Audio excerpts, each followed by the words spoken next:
I always find it amusing when people tell me that they believe in science, that's why they don't believe in God. Or there's no scientific evidence to prove God exists.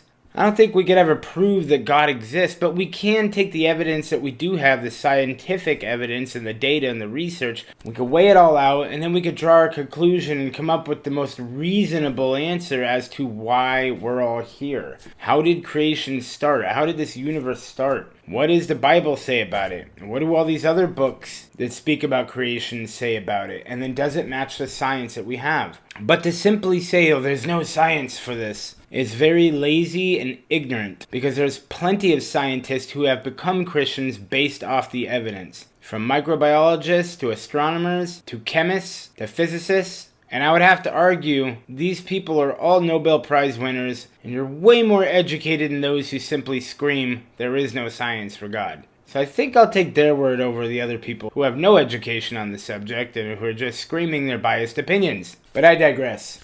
Let's get into the video. What does science really say about God?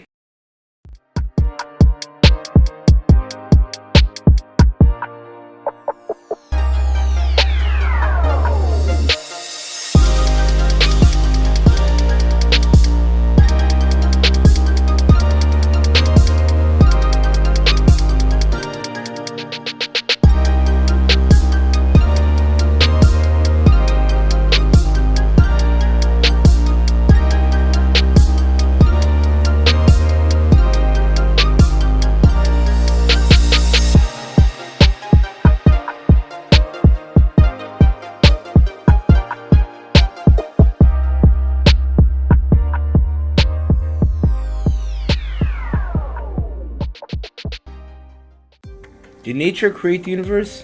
Was it a natural cause that started all of this? Well, not according to scientific evidence. You see, nature is an effect. It's the effect of creation, not the cause of creation. Nature had a beginning. Therefore, it's impossible to have a natural cause for the universe. Nature didn't even exist because nature itself was created. Therefore, nature cannot be the cause, according to science. So if nature had a beginning, whatever created it must have been beyond nature. Therefore, the creation must be supernatural and not natural. Super meaning beyond what is simply natural. If space, matter, and time had a beginning, then whatever created space, matter, and time cannot be made of space, matter, and time. The cause must be spaceless because it created space, timeless because it created time, powerful. It must have been powerful to create the universe out of nothing. Personal, because it made a personal choice to convert a state of nothing into something. And impersonal forces do not make choices. Intelligent, because the creation event and the universe were precisely designed in order for us to live, for anything to live. Immaterial, because it created material. This is our understanding of God. Uncreated, spaceless, timeless, powerful, personal, intelligent, and immaterial. But now let's look at how we know from science that if the universe did have a beginning, it must have had a beginner. That creation itself must have had a creator, and that design must have had a designer. Either no one created something out of nothing, which is the atheistic worldview, or someone created something out of nothing, which is the theistic worldview. Now, which one is more reasonable based on the evidence? And that's what I want to look at today. But for that, we need to look at all the evidence and compare it to what the Bible says in Genesis. Christian author Frank Turek, one of my favorite Christian apologists, he explains this in an acronym he calls SURGE. Frank spoke of the 5 main lines of scientific evidence that point to the definite beginning of the space-time continuum. They are the second law of thermodynamics, the expanding universe, the radiation afterglow, the great galaxy seeds in the radiation afterglow, and lastly, Einstein's theory of general relativity. Now, according to Frank Turek, the first law of thermodynamics means that the universe is running down. It is running out of usable energy. And as time goes on, the amount of hydrogen atoms in the sun are burning up. Ultimately, that sun is going to burn out, and we're all going to go to heat death. But as he stated, don't worry, because this won't happen for millions or billions of years from now. However, one day the sun will burn up. Now this tells us that the universe had a beginning, because if the sun is indeed burning out, then we know it must have been burning at a higher temperature to begin with. He compares this to a flashlight, like a flashlight that you leave on for a day and the battery drains out and the light gets weaker. The longer you have it on, the less energy you're going to have, just as the sun. Now the second law of thermodynamics, the law of entropy, or disorder. A physical law based on universal empirical observation concerning heat and energy interconversions. Frank says that things tend to go into disorder with time. Nature runs things down over time. It runs things toward disorder. Everything in nature deteriorates over time.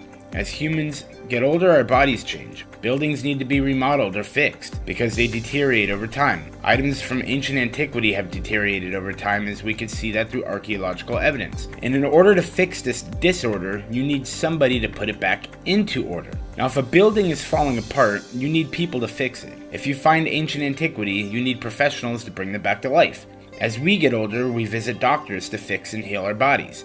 Everything that has become disordered through nature requires someone to fix it, to reorder it.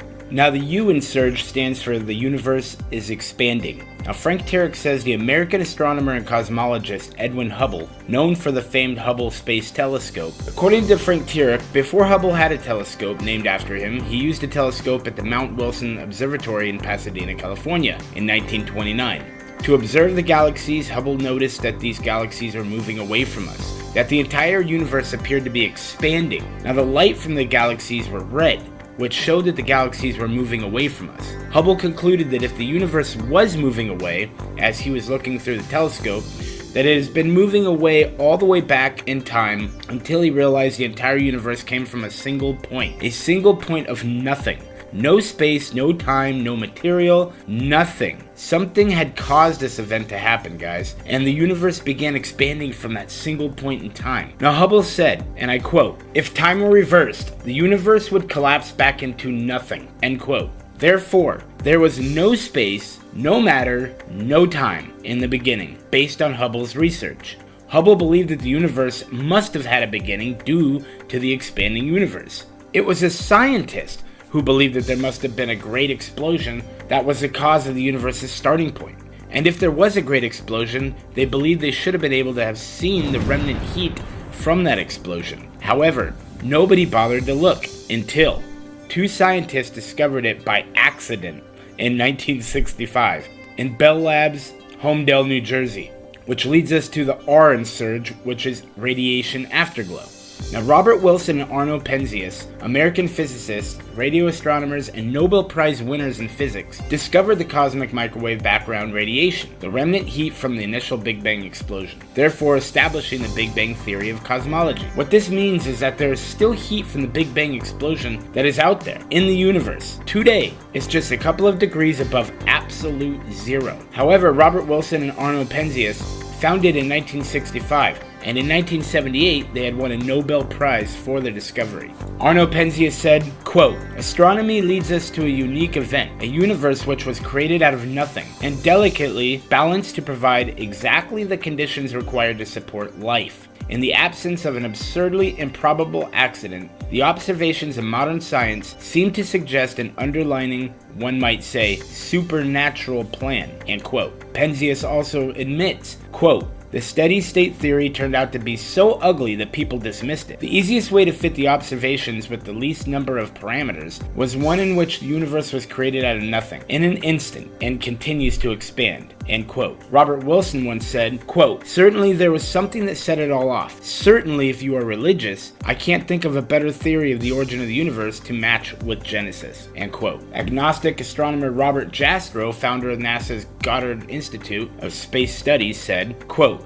"When the discovery was made, this put the nail in the coffin of the last doubting Thomas, who thought the universe was eternal," end quote. So scientists always thought that the universe had always been. There was no starting point, it just always was. However, science has now proved that there was a starting point. Now scientists believe that if the universe did indeed have a beginning, then surely they should be able to observe temperature variations in what's called the radiation afterglow.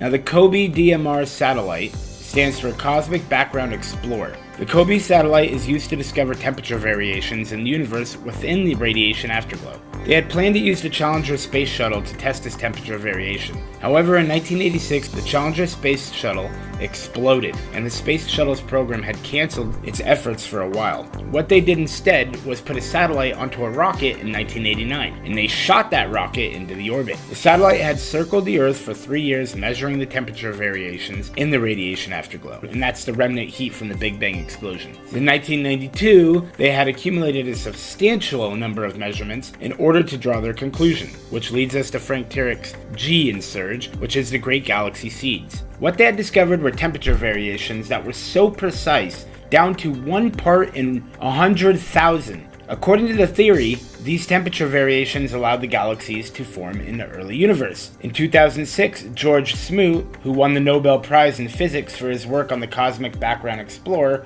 with John C. Mather, that led to the discovery of the black body form and anisotropy of the cosmic microwave background radiation, COBE satellite won a Nobel Prize. George Smoot had written a book called Wrinkles in Time, which Stephen Hawking even then endorsed by saying, quote, "the scientific discovery of the century, if not all time," end quote. George Smoot also said, quote, "there is no doubt that a parallel exists between the Big Bang as an event and the Christian notion of creation from nothing," end quote. Now Frank Turek points out that what's so incredible about this discovery is the fact that these temperature variations that they had predicted, they'd actually found it. And not only that, but they were precise. And according to the scientist who founded this, said that if those temperature variations were any different, there'd be no galaxies now. That's precise. And the E in Frank Turek's Surge stands for Einstein's general relativity. As far back as 1916, when Albert Einstein came up with the general relativity theory, Einstein believed that the universe had a beginning. It was steady state. He suggested that if his general relativity theory was in fact correct, then time, space, and matter are correlative.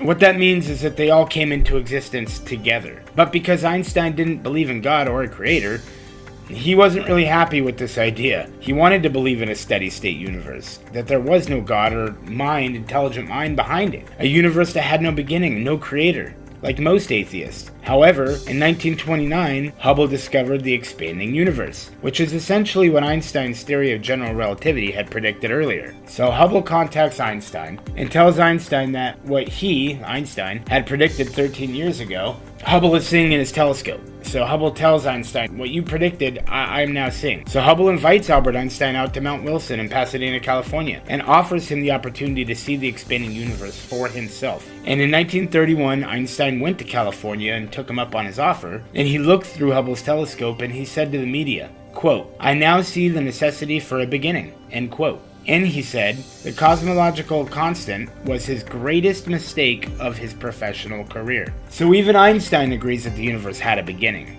The Big Bang, so to speak. And as Frank Turek says, we know that the Big Bang exists, he just knows who banged it. Which led us to an agnostic astronomer, Robert Jastrow, who was the founder of NASA's Goddard Institute of Space Studies, didn't know if there was a God or not at this point. However, in 1978, after going over all the evidence the scientists had discovered in his book, God and the Astronomers, Jastrow said, and quote, "Astronomical evidence leads to a biblical view of the origin of the world. The essential element in the astronomical and biblical accounts of Genesis is the same," end quote. That is powerful, guys. But then, Robert Jastrow later goes on to say in an interview, astronomers now find that they have painted themselves into a corner because they have proven by their own methods that the world began abruptly in an act of creation, to which you can trace the seeds of every star, every planet, every living thing in the cosmos and on Earth. And they have found that all this happens as a product of forces they cannot hope to discover. That there are what I or anyone would call supernatural forces at work is now, I think, a scientifically proven fact, end quote. Now, why would Robert Jastrow, who doesn't believe in God, who doesn't really believe in a creator or an intelligent mind, say something as a scientist like this? Scientifically proven that supernatural forces are at work. Why would he make such a statement as an astronomer? Why couldn't nature have created the universe, as so many atheists believe? Because there was no nature. Nature itself had a beginning. as proven by the very scientists who deny God. Nature itself was created, so nature cannot be the cause. Every one of these scientists that we have discussed were not Christians. They just followed the evidence where it led. And on top of that, they were all Nobel Prize winners. Arno Penzias said, quote, "The best data we have concerning the Big Bang are exactly what I would have predicted had I had nothing to go on but the 5 books of Moses, the Psalms, and the Bible as a whole," end quote. Robert Wilson said, quote, "Certainly there was something that set it all off. I can't think of a better theory of the origin of the universe to match Genesis." Quote, George Smoot said, quote, "There is no doubt that a parallel exists between the Big Bang as an event and the Christian notion of creation from nothing," end quote. Which leads us to more science that points to the Christian worldview of who God is, and that is the fine-tuning argument, how the universe came into existence with extreme precision. Frank Turek says, and I quote, "Scientists have discovered that there are certain aspects of our universe, constants of nature, laws of nature, that are so precisely designed, initial conditions of our creation that are so precisely designed that they are just where they need to be, that if they were slightly different in either direction, just slightly, there would be no universe and there would be no life," end quote. Stephen Hawking said, quote, "If the expansion rate of the universe was different by 1 part in 1,000 million a second after the Big Bang, the universe would have collapsed back on itself, or never developed galaxies," end quote. And Frank Turek explains what Stephen Hawking is saying here. He says that if the universe was even slightly different from the very beginning from what it really was, there would be no universe. Therefore, there could be no life. He is demonstrating that the initial conditions of the universe were just right. They had to be. Because if you were to change anything from the expansion rate, we wouldn't be here today. It was fine-tuned, just as it appears. But the question is now, who tuned it? How is it so finely tuned?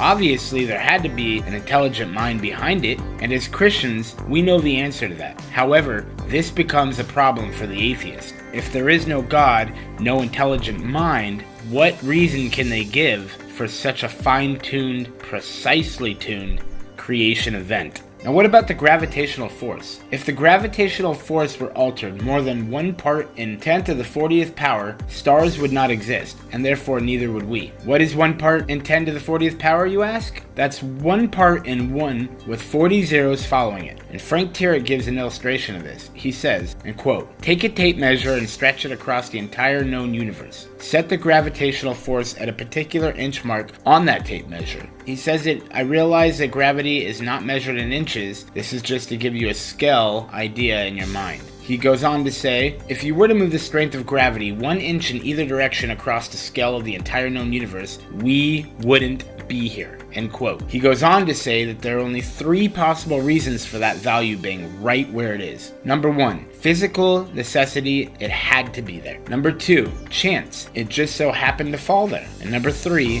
design. Somebody designed it to be right there. To Christians, design seems to be the most logical explanation based on the science and the biblical records. And the solar system itself was designed with life in mind. The Earth is placed precisely where it ought to be, the 3rd rock from the sun. However, if we were just a little bit closer to, or a little bit further away, we couldn't survive. If we were placed too close, we would burn up by the sun. If we were placed a little farther away, we would freeze to death. The axial tilt, 23.5 degrees. Change that even slightly, and we do not exist. The Earth's rotation, 24 hours. Change the Earth's rotation just slightly, and we don't exist. The size and distance of the moon from us. Change that slightly, and again, we do not exist. What about oxygen? Oxygen in the air that is inhaled by a person. In a normal room, the FiO2 is approximately 21%. If it were 15%, we would all suffocate. If it were 25%, spontaneous fires would break out. Jupiter and Saturn. Without such planets in their vicinity, advanced life on any habitable planets cannot be sustained. Jupiter and Saturn operate as gravitational shields for Earth. They protect it from catastrophic hits by asteroids and comets that would render advanced civilization impossible. So far, astronomers have discovered that more than 280 extrasolar planets orbiting more than 230 stars. Of these extrasolar planets, 256 are the mass of Saturn or greater. However, among them, none has the characteristics that would permit the existence of a neighboring planet in the same planetary system, capable of supporting advanced life and and advanced civilization. Earth's solar system is located just inside the co-rotation distance, so it is safe from the mean motion resonance. Because the solar system revolves around the galactic center only slightly faster than the galactic arm structure, it crosses the spiral arms only once about every billion years. The last spiral arm crossing occurred 560 to 600 million years ago, just before the Cambrian explosion, when complex animals first came on the scene. So Earth currently resides in the safest possible position. This protected location is truly exceptional, guys. If Jupiter was not in its current orbit, we couldn't exist here on Earth, because Jupiter is responsible for keeping asteroids and other space junk from hitting the Earth. It's a cosmic vacuum cleaner. Its gravitational force is so strong that it attracts most of the meteors and other space junk to it rather than us. In fact, if you were to look at a picture of Jupiter, you would see dark marks, purple marks, that are caused by comet fragments that have stricken it. And these marks are bigger than the Earth. Thank God for Jupiter. In fact, Saturn does the same thing for us. The anthropic principle. The average distance between stars in our galaxy is 30 trillion miles. That distance is needed for Earth to exist in its present life-supporting position. Stephen Hawking says, quote, "All the evidence seems to indicate that the universe has not existed forever, but that it had a beginning about 15 billion years ago. This is probably the most remarkable discovery of modern cosmology," end quote. Stephen Hawking also said, quote, "But the final nail in the coffin of the steady-state theory came with the discovery of the microwave background radiation in 1965. This radiation is the same in all directions. It has the spectrum of radiation in thermal equilibrium at a temperature of 2.7 degrees above the absolute zero of temperature. There doesn't seem any way to explain this radiation in the steady-state theory," end quote. Stephen Hawking concludes by saying, quote, "The conclusion of this lecture is that the universe has not existed forever. Rather, the universe and time itself had a beginning in the Big Bang, about 15 billion years ago. The beginning of real time would have been a singularity, at which the laws of physics would have been broken down." Stephen C. Meyer, philosopher of science, says, quote, "Over the last century, important scientific discoveries have dramatically challenged science-based atheism, and three in particular now tell a decidedly more God-friendly story," end quote. Nobel Prize winner Arno Penzias, who helped make a key discovery supporting the Big Bang Theory, has noted the obvious connection between its affirmation of a cosmic beginning and the concept of divine creation. Quote, "The best data we have are exactly what I have predicted, had I had nothing to go on but the 5 books of Moses, and the Bible as a whole," end quote. The former Cambridge astrophysicist Sir Fred Hoyle said, quote, "A common sense interpretation of the data suggests that a super intellect has monkeyed with physics to make life possible," end quote. Stephen C. Myers says, quote, "All this underscores a growing disparity between public perceptions of the message of science and what scientific evidence actually shows. Far from pointing to blind, pitiless indifference, the great discoveries of the last century point to the exquisite design of life and the universe, and arguably to an intelligent creator behind it all." Stephen C. Meyer was an atheist who came to Christianity through his research. Dr. Sandage at the Carnegie Observatory, winner of the Crawford Prize in Astronomy, said, quote, "I find it quite improbable that such order came out of chaos. There has to be some organizing principle. God, to me, is a mystery, but is the explanation for the miracle of existence. Why there is something instead of nothing," end quote. Della Prigioni, chemist and physicist, said, quote, "The statistical probability that organic structures and the most precisely harmonized reactions that typify living organisms would be generated by accident is 0, end quote. Nobel Prize winner Francis Crick said, quote, "An honest man, armed with all the knowledge available to us now, could only state that in some sense the origin of life appears at the moment to be almost a miracle. So many are the conditions which would have had to have been satisfied to get it going," end quote. Robert Jastrow said, quote, "Astronomical evidence leads to a biblical view of the origin of the world. The essential element in the astronomical and biblical accounts of Genesis is the same. The scientific evidence we have found thus far shows Genesis 1:1 appears to be true. In the beginning, God created the heavens and the earth. God, a spaceless, timeless, immaterial, powerful, personal, intelligent creator, created the heavens and the earth." Genesis 1:3-5. "Then God said, 'Let there be light.' God separated the light from the darkness. God said, 'Let there be light,' with a single spoken sentence. Everything came into existence, just as the Big Bang Theory. It exploded from God's word. just as it says in Genesis, which is why so many scientists have become Christians based off the evidence correlating to the Old Testament. Creating the sun and separating it from the earth and the moon and all the stars in such a precise manner that we could survive. That's the fine-tuning argument. And the rest of Genesis chapter 1 explains how God created the sky, the water, the plants, and animals. Everything material and natural in such a way that it could sustain life and flourish in the most precise way. And since nature didn't exist before this, we know nature did not cause nature to happen itself. It took a designer. This is our understanding of God, guys. Uncreated, spaceless, timeless, powerful, personal, intelligent, and immaterial. So when somebody says to you, well, if God created the universe, then who created God? Nobody created God, because God is uncreated. This is why the theistic worldview seems to be, to me and to most scientists, more reasonable than the atheistic worldview. This is why, as a Christian, we ought to explore and embrace science, because it helps provide the evidence we need to understand why we believe God is indeed the creator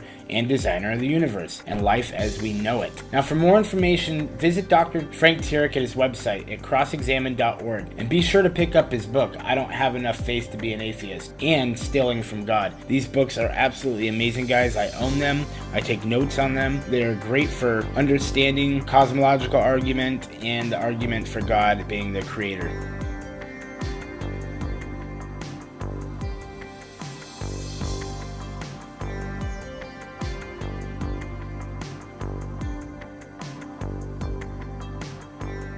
Thank you guys again for watching. You guys have to go pick up Frank Turek and Norman Geisler's book called I Don't Have Enough Faith to Be an Atheist. This book is awesome. I also recommend, here's some more books I recommend. Hugh Ross, Why the Universe Is the Way It Is. This is a must-read, guys. Return of the God Hypothesis by Stephen C. Meyer. The Language of God by Francis Collins. Check out these books. Read them. Take notes. This way you guys are better informed when people try to challenge you on the scientific evidence that points to God or not. Thank you guys again for watching. You guys, if you like what I do, you like my work, please consider donating to my GoFundMe page. All the money goes into traveling to different places, buying more books, and furthering my education so I can put these videos together for you guys. I greatly appreciate anything you guys are willing to give. It is truly a blessing that you guys watch my videos, that you share them, and I'm so grateful. If you have any questions or comments, as always, please put it in the comments below. And if you have any more ideas for any other videos, please let me know. I would love to hear your thoughts. Have a great day, and God bless.